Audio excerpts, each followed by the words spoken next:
क्या चाहते हैं जो बजट देश में आने वाला है 1 फरवरी को, तो एजुकेशन के लिए क्या कुछ सरकार को कदम उठाने चाहिए जिससे कि एजुकेशन को और बढ़ाया जाए? हमारे देश में जो बजट है वो एजुकेशन और हेल्थ सेक्टर में सबसे कम है। तो हमें देखा जाए तो ये 2 सेक्टर है जहाँ सबसे ज़्यादा ज़रूरत है बजट की। 1 तारीख को बजट आने वाला है, वित्त मंत्री निर्मला सीतारमण लाएंगी, तो आम बजट से क्या चाहते हैं? बजट में क्या कुछ खास होना चाहिए? Due to the same reason हमारी एक्सपेक्टेशन ये है कि जो बजट में कम से कम गवर्नमेंट मिडिल क्लास के लिए कुछ टैक्स जो स्लैब्स हैं उसमें थोड़ा रिलीफ प्रोवाइड करे पब्लिक को।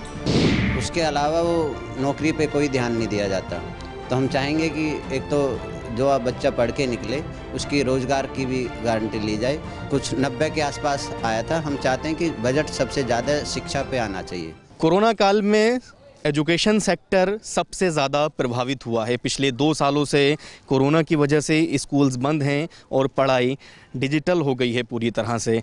1 फरवरी को वित्त मंत्री निर्मला सीतारमण देश में बजट पेश करने वाली हैं। ऐसे में हर सेक्टर को बजट से बहुत ज़्यादा उम्मीदें हैं, लेकिन एजुकेशन सेक्टर के लिए क्या कुछ खास होने वाला है, इस पर बात करने के लिए मेरे साथ कुछ पेरेंट्स और टीचर्स मौजूद हैं। उनसे बात करेंगे, क्योंकि पिछली बार जब बजट आया था 2021 और 22 का 93,224 करोड़ बजट शिक्षा के लिए दिया गया था, जो कि पहले के मुकाबले कुछ कटौती उसमें की गई थी। लेकिन इस बार के बजट से फिर यही उम्मीद है कि बजट को बढ़ाया जाएगा, क्योंकि शिक्षा के क्षेत्र में तमाम ऐसी मांगे हैं एजुकेशन से जुड़े लोगों की, जिसमें वो चाहते हैं कि बजट बढ़ाया जाए और जो कोरोना की वजह से नुकसान हुआ है उसकी भरपाई की जाए। मेरे साथ कुछ लोग मौजूद हैं, उनसे बात करेंगे, सीधा जानेंगे वो इस बजट को लेकर क्या सोचते हैं, क्या चाहते हैं।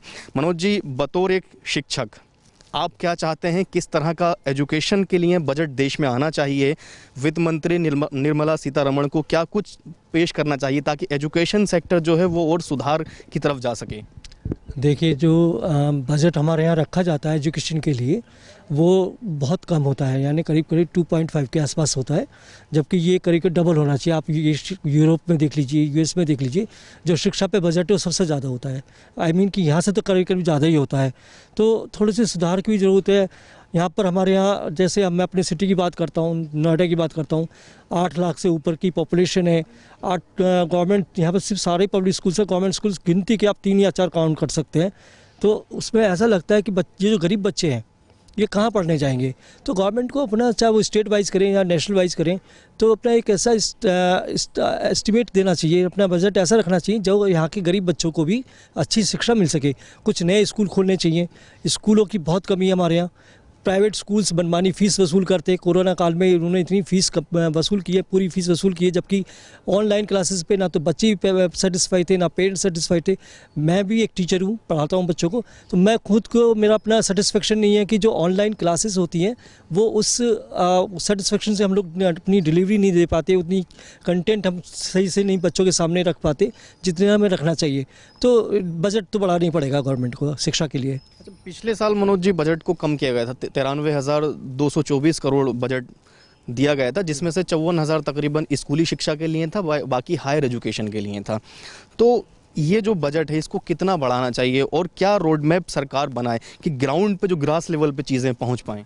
देखिए, जैसे मैंने कहा कि जो हमारा बजट है, अगर परसेंटेज के सब देखें तो जो यूनियन बजट था वो 2.64% था जीडीपी का, जबकि ये करीब करीब इससे डबल तो कम से कम होना चाहिए। अगर मैंने अभी आपसे कहा था कि यूरोप और यूएसए देखें तो वहाँ पे हमारा बजट शिक्षा पे बहुत ज़्यादा होता है, हमारे यहाँ जबकि वो कम होता है।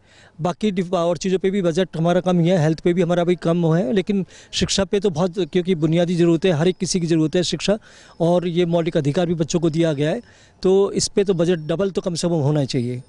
बिल्कुल, बजट डबल होना चाहिए। मेरे साथ एक और टीचर मौजूद हैं। मैम, कोरोना काल में पूरी तरह से पढ़ाई ऑनलाइन हो गई है, आप भी ऑनलाइन क्लास लेती हैं। ऐसे में सवाल है कनेक्टिविटी का। आज भी शहरी इलाकों में और जो ग्रामीण क्षेत्र हैं वहाँ इंटरनेट कनेक्टिविटी पूरी तरह से नहीं है। तो क्या लगता है इस बार का जो बजट आना चाहिए उसमें इस चीज़ को फोकस करना चाहिए ताकि इंटरनेट कनेक्टिविटी जो बढ़ाई जाए? जी देखिए, ऐसा है कि इंटरनेट की प्रॉब्लम तो है ही, दूसरी प्रॉब्लम ये भी है कि जो हमारे बच्चे हैं जो सरकारी स्कूलों में जाते हैं, जो महंगे स्कूल उनको अफोर्ड नहीं कर पाते हैं, कि उनके पेरेंट्स की इतनी आर्थिक स्थिति अच्छी नहीं है, और कोरोना में तो और भी ख़राब हो गई है, वो फ़ोन नहीं अफोर्ड कर पा रहे हैं। तो मेरा ये है कि जो सरकार हमारी इतनी सारी योजनाएं लागू करती है, तो एक जो ये भी हो कि हर सरकारी स्कूल में जो बच्चे हैं उनको ये अफोर्ड कराया जाए, फ़ोन अफोर्ड कराया जाए, या फिर उनको ऐसी व्यवस्था की जाए कि वो बैठ के पढ़ पाएँ। क्योंकि उनको अगर क्लास वैसे नहीं हो रही तो उनको ये व्यवस्था की जाए कि भैया वो ऑनलाइन पढ़ सकें। 2 साल से बहुत से ऐसे बच्चे हैं कि वो बिल्कुल स्कूल ही नहीं गए, वो पढ़े ही नहीं है, ना ऑनलाइन पढ़े हैं ना कैसे भी नहीं पढ़े हैं।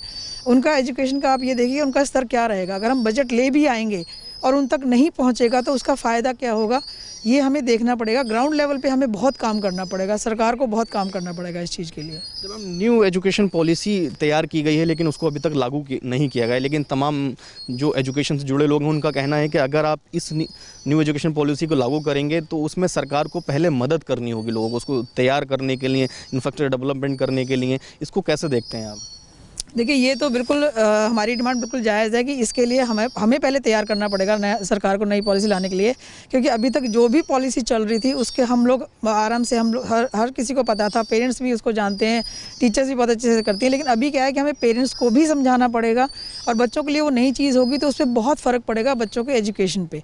तो उस पॉलिसी को हमें बहुत मतलब थोड़ा वक्त लगेगा उन बच्चों को समझाने के लिए, क्योंकि उन्होंने 6-6 महीने में बांट के उसको कर दिया। पहले सेमेस्टर होते थे लेकिन अब इन्होंने जो साल का हमारा पूरा उसी को 6 महीने में बांट दिया कि आधा पेपर अब दे लो, आधा पेपर आप जब दे लेना। तो ये देखिए कहाँ तक वर्क करेगा। जब ये प्रैक्टिकली होगा तभी हमें समझ में आएगा और तभी हम इसको आगे कर पाएंगे। बतौर शिक्षक कोरोना काल में जो पढ़ाई ऑनलाइन हो गई है, ऑफलाइन नहीं हो पा रही है, इससे बच्चों की मेंटेलिटी पर कितना फ़र्क पड़ा है, इसको आप कैसे देखती हैं? कितना आपने जो एक्सपीरियंस किया है? देखिए ये बच्चों का तो बहुत ही मतलब उनका पेशेंस लेवल भी बहुत कम हो गया है और बच्चे बहुत लेज़ी हो गए हैं, क्योंकि फिजिकल एक्सरसाइज घर में उतनी नहीं होती है जितनी कि स्कूल में होती थी। और जिस तरीके से स्कूल में एक डिसिप्लिन जो था, डिसिप्लिन तो बिल्कुल ज़ीरो हो चुका है। जब आप किसी भी बच्चे को देख, किसी भी एज ग्रुप के बच्चे को देख लीजिए, डिसिप्लिन ख़त्म हो चुका है। स्कूल में हम लोग डिसिप्लिन होता है 8 से 2 बजे तक का स्कूल होता है, उसमें हर एक चीज़ का टाइम पीरियड होता है कि इतने बजे ये करना है, इतने बजे ये करना है, वो सब चीज़ें होती हैं। लेकिन घर में क्या है कि 2 घंटे पढ़ाना है, 2 घंटे में आधे घंटे का ब्रेक हुआ, उसके बाद आपने पढ़े नहीं पढ़े क्या किया पता नहीं। तो वो सब एक पेरेंट्स को भी उसमें प्रॉब्लम है, क्योंकि पेरेंट्स को भी वो चीज़ की हैबिट नहीं है। भाई वो बैठ के वो टीचर नहीं बन सकते, वो पढ़ा नहीं सकते बच्चों को पूरे टाइम। एक टीचर का एक अलग वो रहता है कि वो उसका कंसेप्ट भी अलग रहता है। तो बच्चों पे बहुत फ़र्क पड़ रहा है। मेरी तो रिक्वेस्ट है कि देखिए कोरोना तो रहेगा ही, जाएगा नहीं। हमें बच्चों को आदत डाल लेनी चाहिए स्कूल जाने की, और ऑफलाइन हमें स्कूल जल्द से जल्द शुरू कर देने चाहिए। बिल्कुल, इसमें कोई दो राय नहीं है, ऑफलाइन पढ़ाई होना बहुत ज़रूरी है। क्या नाम है आपका? अभिजीत पांडे। अभिजीत, क्या चाहते हैं जो बजट देश में आने वाला है 1 फरवरी को, तो एजुकेशन के लिए क्या कुछ सरकार को कदम उठाने चाहिए जिससे कि एजुकेशन को और बढ़ाया जाए? क्योंकि कहीं ना कहीं देखा गया है कि ग्रामीण क्षेत्रों में अभी भी एजुकेशन का जो लेवल है वो कम है। वो देखिए जैसा सर ने और मैडम ने कहा है, तो हमारे देश में जो बजट है वो एडुकेशन और हेल्थ सेक्टर में सबसे कम है अगर देखा जाए। और अगर हमें देखा जाए तो ये 2 सेक्टर है जहाँ सबसे ज़्यादा ज़रूरत है बजट की।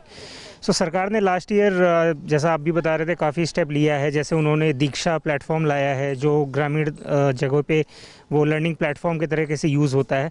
लेकिन सिर्फ प्लेटफॉर्म लाना या ऐसे इंटरवेंशन ले आने से काम नहीं चलेगा। इसको गांव में, देहात में लेकर जाना पड़ेगा, इंफ्रास्ट्रक्चर वहाँ प्रोवाइड करना पड़ेगा।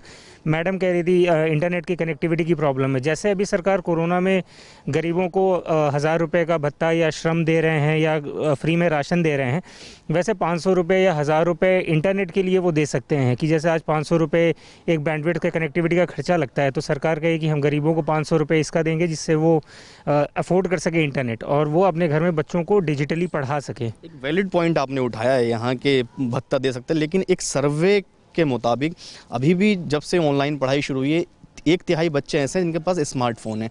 बाकी ग्रामीण क्षेत्रों में अभी स्मार्टफोन नहीं है, जिससे कि बच्चे पढ़ नहीं पा रहे हैं। नहीं, तो उसका भी सल्यूशन है। ऐसा नहीं है कि आपको फिर ग्रामीण क्षेत्रों में सारे परिवारों को आपको स्मार्टफोन पकड़ाना पड़ेगा। आप ग्राम पंचायत में अगर 2 टैबलेट मुहैया करा दें और वहाँ पे सामूहिक तौर पे अगर उन बच्चों की पढ़ाई हो सकती है डिजिटली, क्योंकि डिजिटली आप एक टीचर अगर ऑनलाइन पढ़ा रही है तो 20 बच्चे बैठ के क्लास कर सकते हैं। तो अगर हर बच्चों को आप टैबलेट, लैपटॉप, मोबाइल नहीं पकड़ा सकते हैं, लेकिन एक पंचायत लेवल पे आप 2 टैबलेट पकड़ा सकते हैं जहाँ पे उनकी पढ़ाई हो सकती है।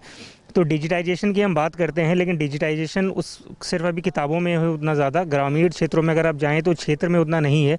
ये 2-3 चीज़ें हैं जो सरकार को सोचनी चाहिए कि टैबलेट 2-3 पंचायत लेवल पे पहुँचाएँ। डिजिटाइज इसके लिए बजट इंटरनेट के लिए भत्ता दे, 500 रुपये, 1000 रुपये हर परिवार को भत्ता दे, वो उनको बहुत मदद मिलेगी। तीसरा चीज़ और सर इसमें और जो ऐड करना है वो ये है कि आज कोरोना की वजह से सबके खर्चे ऑलमोस्ट बढ़े हुए हैं। तो कहीं ना कहीं मध्यम वर्गीय परिवार या छोटे परिवार, उनको में टैक्स में और हर चीज़ों में अगर थोड़ी मदद मिलेगी तो वो खुद से पैसे खर्चा करके मोबाइल या वो चीज़ें खरीद सकते हैं फिर ऐसे अपने सोशल चीज़ों के लिए। तो ये भी थोड़ा सा मिडिल मैन या गरीब उस तबके के लिए टैक्स रिलीफ देना बहुत ज़रूरी है कि जिससे वो इन ज़रूरत की चीज़ों में पैसा खर्चा कर सकें। आपका नाम? मेरा नाम ब्रजेश गुजर है जी। ब्रजेश जी, बजट आने वाला है 1 फरवरी को, ऐसे में एजुकेशन पर हम बात कर रहे हैं क्योंकि एजुकेशन मस्ट है हमारे देश के लिए। तो क्या लगता है एजुकेशन में क्या कुछ सरकार को बजट लाना चाहिए? पिछली बार का बजट में कटौती की गई थी, तो इस बार बजट में क्या बढ़ाना चाहिए या कुछ और चेंजेस लाना चाहिए? क्योंकि कोरोना काल में पढ़ाई भी डिजिटल हो गई है पूरी तरह से। डिजिटल नहीं हुई है जी, मुझे ऐसा लग रहा है ये हमारे बच्चों को मानसिक रूप से और शारीरिक रूप से कमज़ोर करने की जो है शायद मुहिम में, इसमें फ़ायदा तो प्राइवेट स्कूलों के हो रहा है, सरकार की तरफ से इसमें कोई सहयोग नहीं मिला। अभिभावक तो आज तक परेशान है, जो पुराने बजट है वो इम्प्लीमेंट नहीं हो पाए सही से। तो बजट पर तो मैं बाद में जाऊँगा, पहले ये कहना चाहूँगा जो एग्जिस्टिंग चीज़ें वही सही नहीं हो पाई आज तक। भले ही एक्ट रहा हो, बजट केंद्र सरकार बनाएगी, प्रदेश में भी उन्हीं की सरकार है, ठीक है जी। ये ना तो आज तक एक्ट को लागू कर पाए। अभिभावक पहले भी सड़क पे थे, आज भी सड़क पे हैं। अधिकारी से मिलने आते हैं, वो लखनऊ की घूंटी पिला देते हैं, बोले लखनऊ भेजा हुआ है, लखनऊ से फिर वहाँ से कोई जवाब आता नहीं है। जब चुनाव आते हैं तो नेता आके 50 वादे करते हैं। अभी चुनावी समय है, चुनावी समय पे भी मतलब किसी की तरफ से कोई ऐसा संज्ञान नहीं है। शिक्षा और इलाज को लेकर किसी का कोई वो नहीं है। आपका मानना है कि एजुकेशन और हेल्थ पर बात करनी चाहिए, ना कि ये फालतू के मुद्दों पर? फालतू क्या बता रहा हूँ, धर्म की बात हो रही है, जाति की बात हो रही है, मंदिर की बात हो रही है। मंदिर तो मेरे घर के बगल में है, ये बताइए मुझे। मैं किसी पार्टी का विरोध नहीं कर रहा हूँ, ना मैं समर्थन कर, लेकिन ये बता रहा हूँ इन मुद्दों को हटा के शिक्षा और इलाज पे क्यों नहीं ध्यान दे रहे लोग? कितने लोग इसका बजट भी बढ़ाना चाहिए। हर एक घर परिवार से, हर एक रिश्तेदारी से कोई ना कोई बंदा गया होगा, आप जान सकते हैं, आपके भी कोई परिचित में गया होगा कोरोना में। ये मैं नहीं कह रहा, इसी की जिम्मेदारी है, लेकिन इसका दोष तो है इस सरकार का। अगर ये उस पर काम करते तो क्या ऐसी परिस्थिति बनती?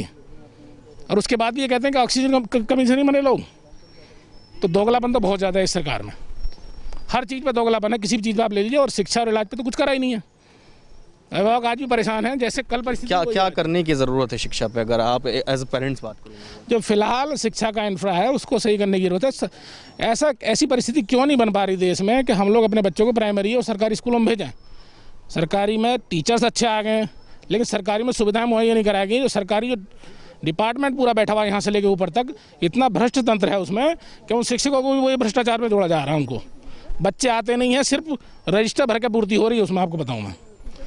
तो एक तो होता है अनुशासन, अनुशासन के साथ कुछ प्रक्रिया को इस तरह से इन्हें करना पड़ेगा। अनुशासन तभी आएगा जब अनुशासन मूल से सुधार होगा।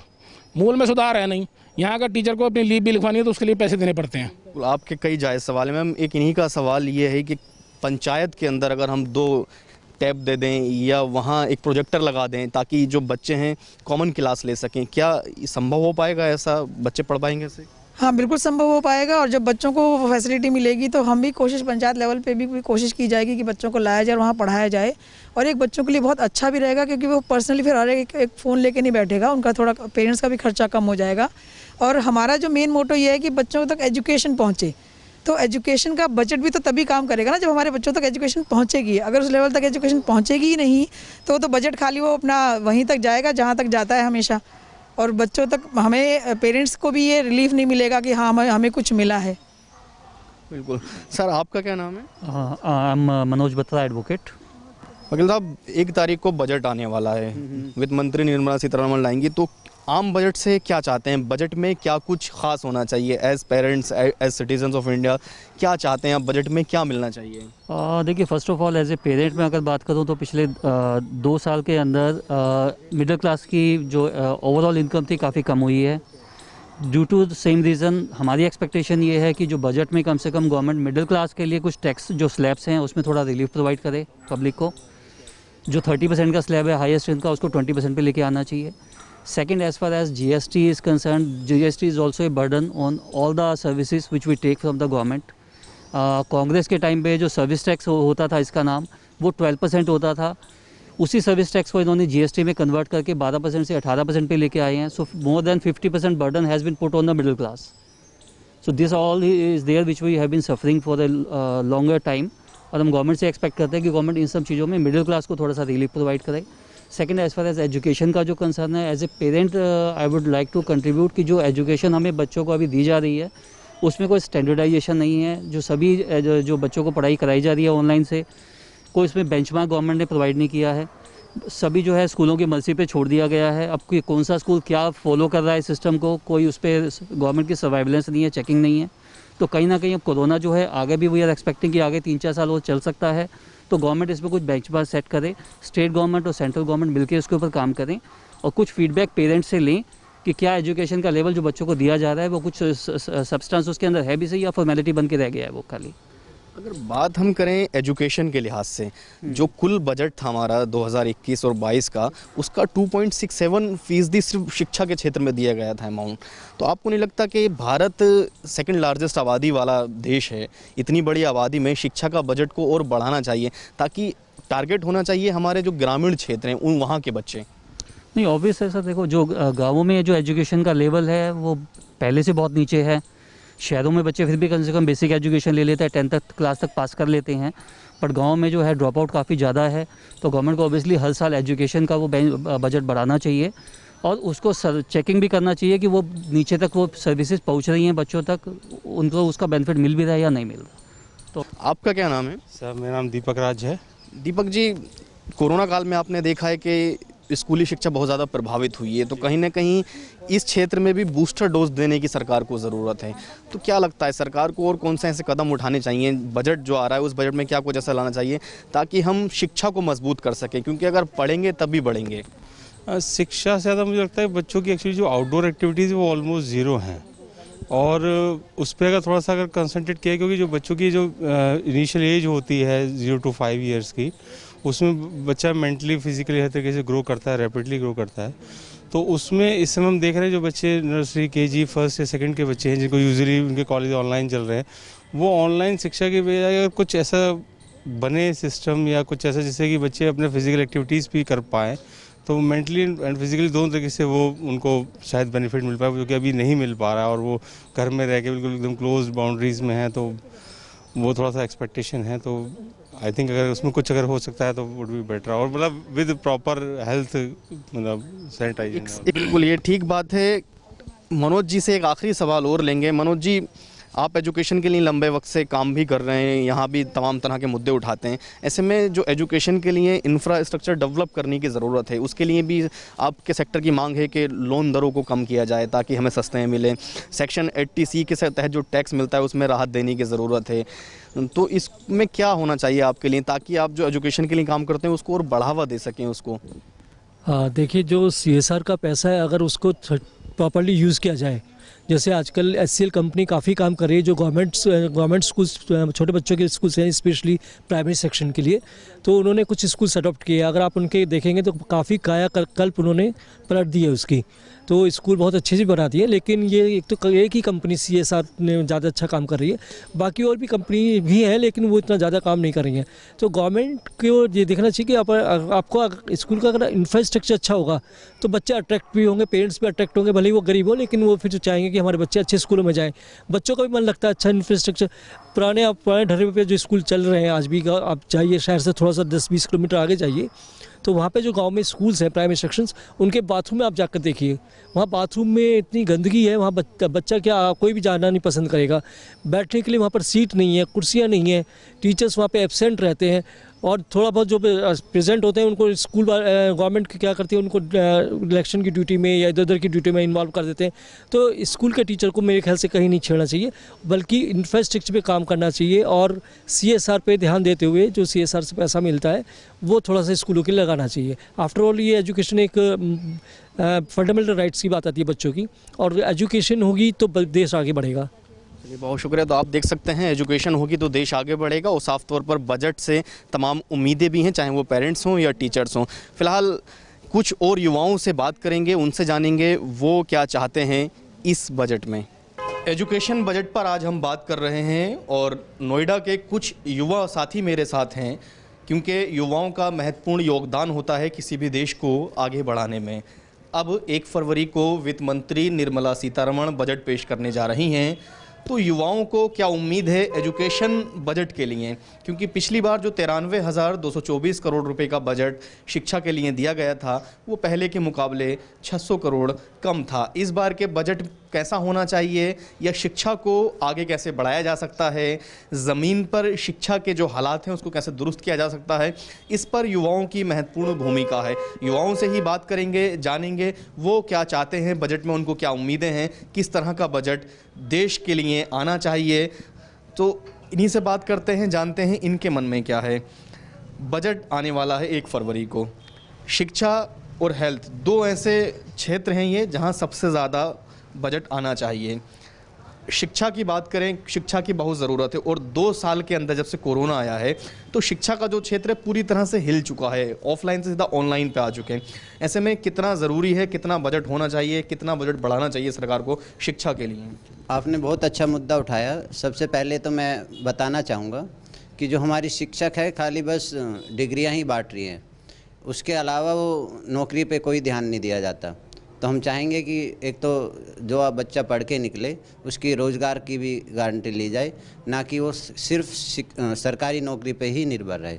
बाकी बजट का रहा, पिछले 5 साल पहले बजट कुछ 90 के आसपास आया था। हम चाहते हैं कि बजट सबसे ज़्यादा शिक्षा पे आना चाहिए, जितना भी ज़्यादा हो सके।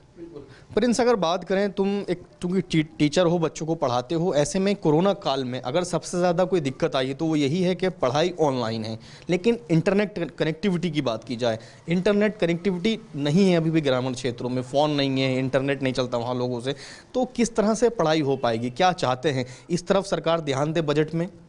नहीं, बिल्कुल जैसा आपने बताया, बिल्कुल ठीक बताया कि जैसे मैंने एक सर्वे को भी पढ़ा तो 1/3% जो है बच्चों के पास में आज भी जो है टैबलेट हैं या आईफोन है या जो भी हमारी अदर चीज़ें हैं। लेकिन हम लोगों को उनके बारे में सोचना बनता है कि जिन बच्चों के पास में, जिन स्लम एरिया जो हमारे पिछड़े वर्ग है, उनके पास में आज भी जो है ना तो किसी भी तरह का कोई स्मार्टफोन है, ना कोई उनकी क्लासेस चलती हैं। अगर जैसे मैं अपनी ही बात करूँ, जैसा आपने बताया, मैं लगभग पिछले 5 सालों से बच्चों को पढ़ाता हूँ और हम लोग निःशुल्क पढ़ाने का काम करते हैं। तो उन बच्चों के पास में भी इसके कारण जो है उनके पास में आज भी जो है ना तो कोई टैबलेट है, ना कोई स्मार्टफोन है, क्योंकि सारी चीज़ें ये कागजी हैं। और इस पर हमें जो गौर करना चाहिए बजट में, सिर्फ और सिर्फ शिक्षा और एक हमें जो अभी हमारा जो पैंडेमिक है, हमें हेल्थ पे काम करना चाहिए, यही मेरा मानना है। बिल्कुल। आपका क्या नाम है? आकाश। आकाश, क्या लगता है, पढ़ाई जो है पूरी तरह से डिजिटल है, लेकिन डिजिटल का माध्यम बड़ा कमज़ोर है अभी भी, चूँकि अब हम तो नोएडा, दिल्ली जैसे शहरों में रहते हैं, लेकिन जो रूरल एरिया हैं, जो ग्रामीण हैं, वहाँ इंटरनेट नहीं है। तो सरकार को क्या चाहिए कि वहाँ इंटरनेट कनेक्टिविटी मजबूत करे, स्मार्टफोन बांटे, पंचायतों में प्रोजेक्टर लगाए ताकि बच्चे पढ़ सके। आप क्या चाहते हैं, बजट में क्या कुछ लाए सरकार इन बच्चों के लिए? देखिए, सबसे पहले शिक्षा के मामले अगर बात की जाए तो बजट को थोड़ा सा और बढ़ाना चाहिए। जो भी हमारे रूरल एरियाज़ में जो स्टूडेंट्स हैं उनको फर्स्ट ऑफ ऑल जो भी हमारे टैबलेट होते हैं, मोबाइल्स होते हैं, इन सबको वितरण किया जाए, उन लोगों को फैसिलिटी मिले। और जो भी सरकारी स्कूल है उन सब में ये फैसिलिटी नहीं है। वहाँ पे जो है, जैसे बताया प्रिंस भैया ने कि वहाँ पे कागजी अभी तक पढ़ाई चल रही है, तो उनको थोड़ा डिजिटल किया जाए। हमारी जो शिक्षा प्रणाली है पूरी इन पैंडेमिक के समय में पूरी बदल चुकी है, तो उसको डिजिटल बनाया जाए, जिस तरह बजट को और ज़्यादा बढ़ाया जाए। क्या सरकार से क्या उम्मीद है, इस बार शिक्षा के क्षेत्र में कुछ बेहतर करेगी सरकार?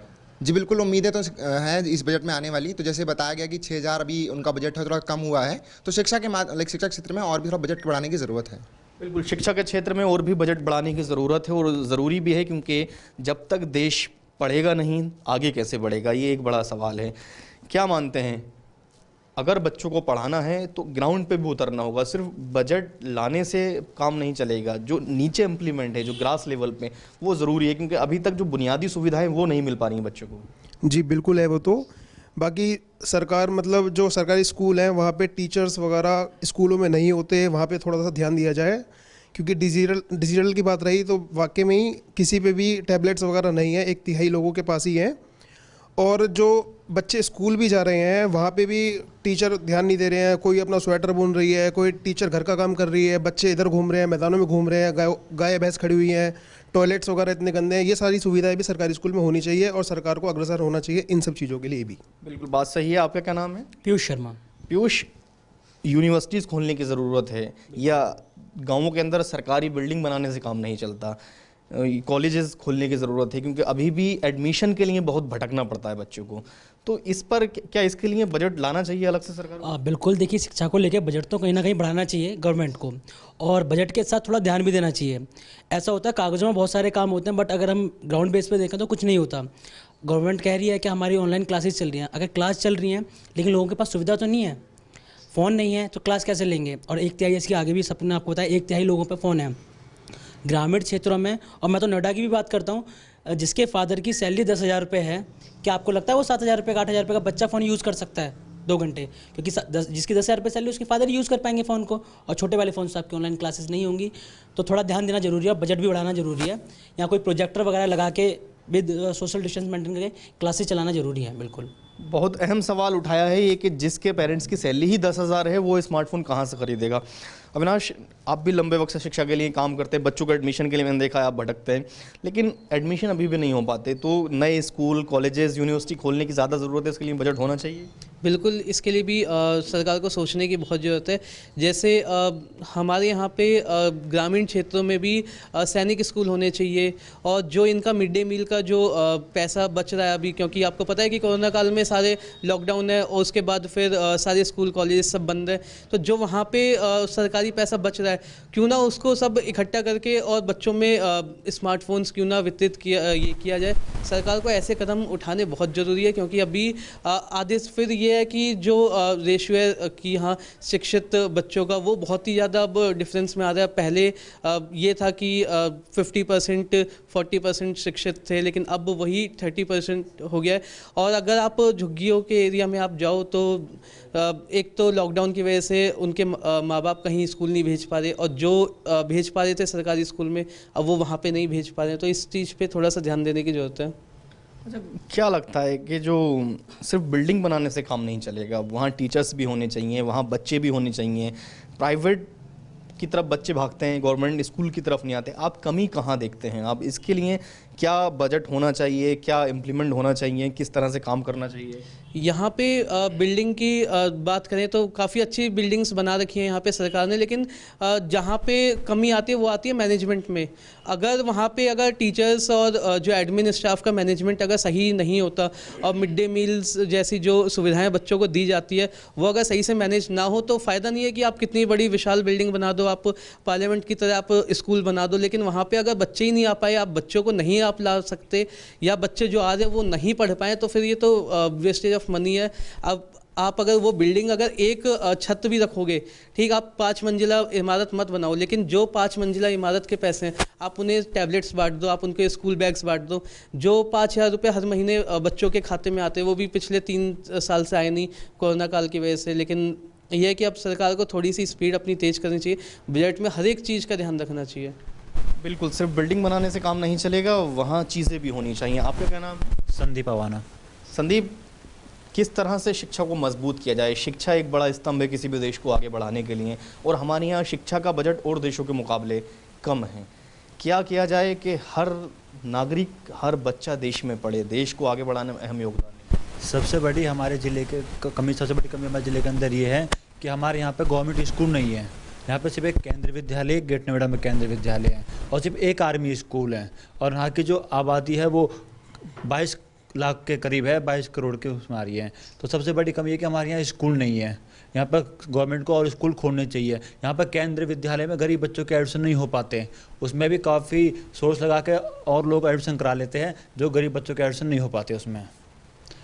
बिल्कुल महत्वपूर्ण चीज़ें निकलकर सामने आई हैं। युवाओं से बात करने पर स्कूल में बच्चों के एडमिशन नहीं हो पाते हैं, उसके लिए नए स्कूल बनाने की ज़रूरत है और ग्राउंड पर काम करने की ज़रूरत है। बजट हर साल आता है, लेकिन उस बजट का इम्प्लीमेंटेशन ग्राउंड पर कितना होता है उसको देखना होगा, क्योंकि अभी भी कई लोगों ने सवाल उठाया है कि गवर्नमेंट स्कूल के वॉशरूम तक ख़राब होते हैं, बच्चे नहीं आते, टीचर वहाँ अपने स्वेटर बुनते हैं बैठने के बाद। ये तमाम चीज़ें हैं। बजट के साथ साथ इन चीज़ों पर भी सरकार को ध्यान देना होगा, क्योंकि अगर देश को बढ़ाना है तो बच्चों को पढ़ाना बहुत ज़रूरी है। और कोरोना के वक्त से ही तकरीबन 2 साल से ज़्यादा का वक्त हो चुका है जब पढ़ाई पूरी तरह से इफ़ेक्ट हुई है, और पढ़ाई ऑफलाइन से ऑनलाइन आ गई है, और ऑनलाइन पढ़ाई में बच्चे बहुत ज़्यादा लेज़ी हो जा रहे हैं, ढंग से पढ़ नहीं पा रहे हैं। ये तमाम पेरेंट्स की भी शिकायत है। तो इसलिए इस बजट में बच्चों के लिए इंटरनेट कनेक्टिविटी, जिनके पास स्मार्टफोन नहीं है उनको को ध्यान रखना चाहिए। ये एक पंचायत में प्रोजेक्टर लग सकता है, एक सामूहिक क्लास हो सकती है, इस पर भी इस बजट में सरकार को ध्यान देना होगा, क्योंकि अगर आगे भी कोरोना से यही हालात रहे, स्कूल बंद रहे, तो डिजिटल पढ़ाई के लिए बच्चों के पास स्मार्टफोन होना बेहद ज़रूरी है। Haider Ali, Check 24/7 news, Noida.